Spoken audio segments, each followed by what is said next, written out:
This company looks pretty good to me.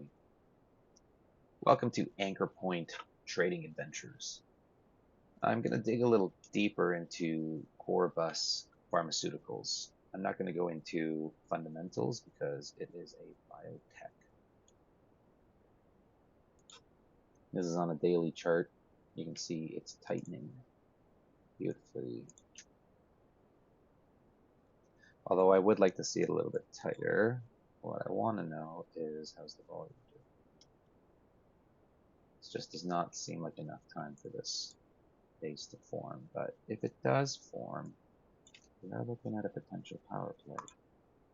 This stock came up at 240%, and it was able to withstand above 107%. It's within 2 days of action. So we watch it and see how it goes. We might have a potential good play on our hands, but I'd like to see this really tighten up. We'll see. Let's talk about NAMs, because I brought this up last week. I was trying to tighten it up to make sure that my position was not creating too much risk. Let's type it in here, NAMs. You can see why I was concerned here. Because if I purchased it here, and my stop loss was probably down around this level, it was getting pretty darn close. But it actually bounced. This might be set up for a better play this coming week. It is tightened to about 6.29%, which I love seeing. It's beautiful. Well done, well done, NAMs. I'm proud of you. I really didn't know if we had any pressure on the upward side, because we did drop significantly here, 34%, and then tightened up here, 12%. And we kept tightening.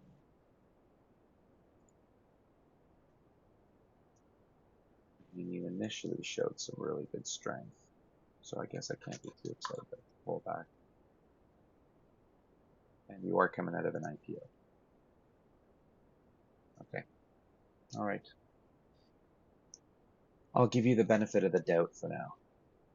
Either way, I think I reduced some position on that. Or no.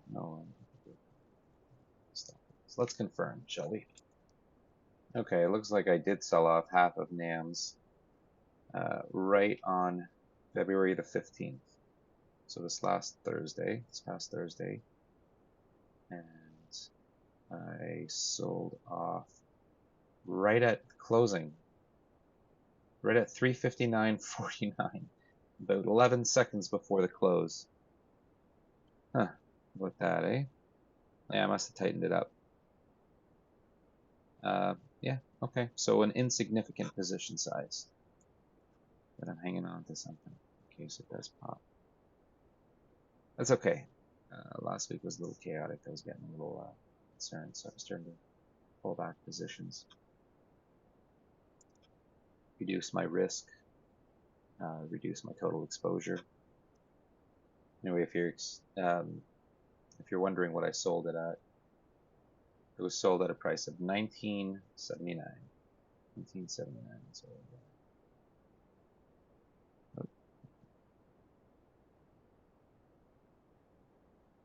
somewhere around there. I guess I tightened it up pretty tight. Sold right here. Put that in. There it is. Now you can kind of see it. Anyway, let's see what else there is. I think AMD is a good one to point out too. As far as reactions to the market go, I mean, there wasn't that much of a pull on this date here. Just setting up nicely though, coming out of a base, or coming out of over top of some supply in the market there, holding off that level, holding off well, and it's setting up for some tightening action here at 4%. I mean, Doesn't get better than that. So hopefully this will break out next week. Let's see how the fundamentals are looking. Analysts are rating it up. Estimates are up.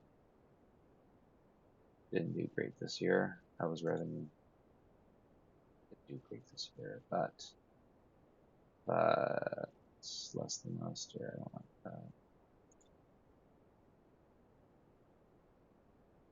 Comparing this one to this one.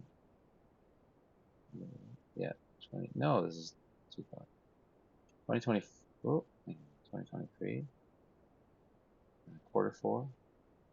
2022 quarter four. Comparing these two.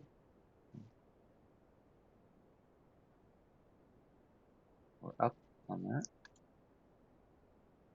I don't know. This could go either way. Maybe I'll tighten up my stop. Not liking the size of this bar here. It's actually a bit of a shakeout there. Unexpected shakeout, although it's still higher than this last.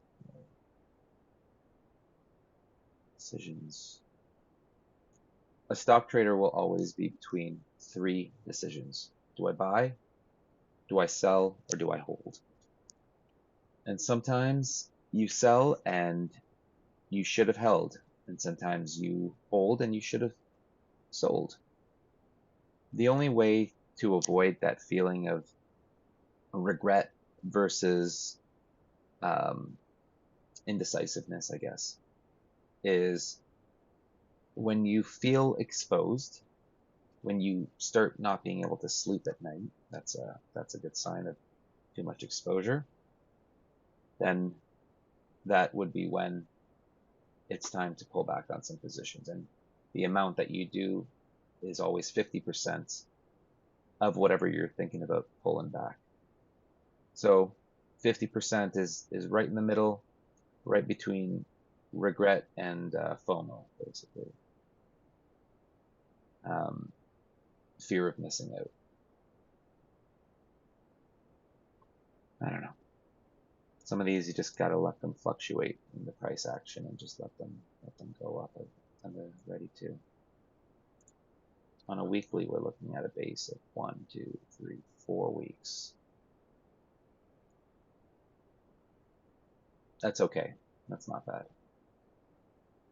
I do like seeing earnings up quarter over quarter. This one was 12% and sales were up 10%. I don't know. Got some decent price action from here. I'm up about 53%. Volume here is increasing. Let's look at the daily. Been too insane. That's definitely more pressure coming in. And to maintain the price.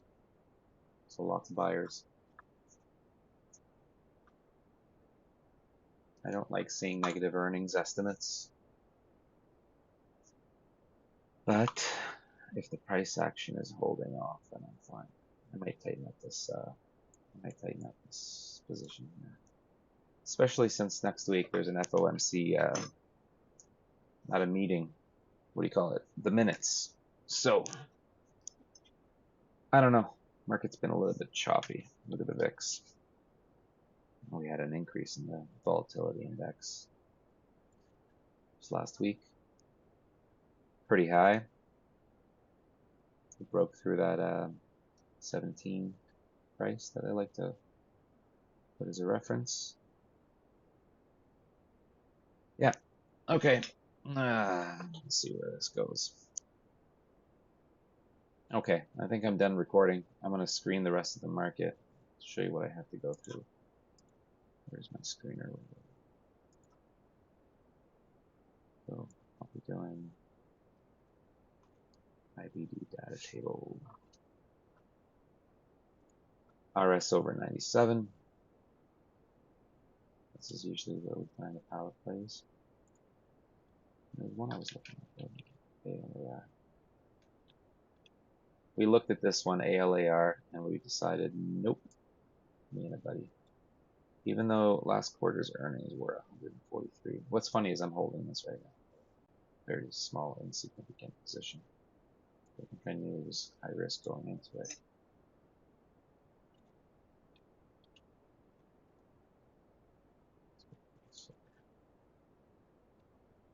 Look at this.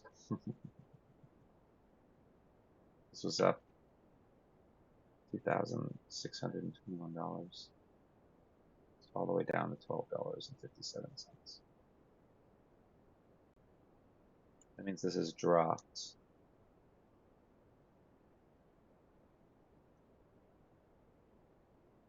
$7.47. That's crazy. Or sorry, $99.47. 99%. So I think at one point I looked at this and I was like, why on earth did I buy this? Just looking into my account right now. What position size? Oh, I'm not holding ALAR. Oh, this is the reason we didn't buy it. Why did I think I held this? Okay.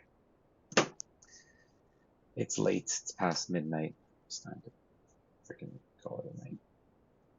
If you guys have any questions, please let me know. These are experimental videos right now. I don't know if I want to keep doing this, but it is nice sharing my thoughts on here. So we'll see how it goes. Okay, so there you have it, boys and girls. This has been Anchorpoint Trading Adventures. Stay tuned for next week's adventures, where we'll find out what happens with the FOMC statement. And also, I'll keep you posted about how my trades are going, and probably talk about a few highlights. I usually talk about the bad ones because, buying and holding when they're doing well is easy. It's managing those positions that are getting a little red. I don't like seeing red in my portfolio, so I'll likely talk more about those because those are the ones I'm probably spending more time analyzing. Anyway, that's it for today. Today's been fun chat. Welcome, everybody. Welcome. And I'll see you at the next one. All right. Cheers.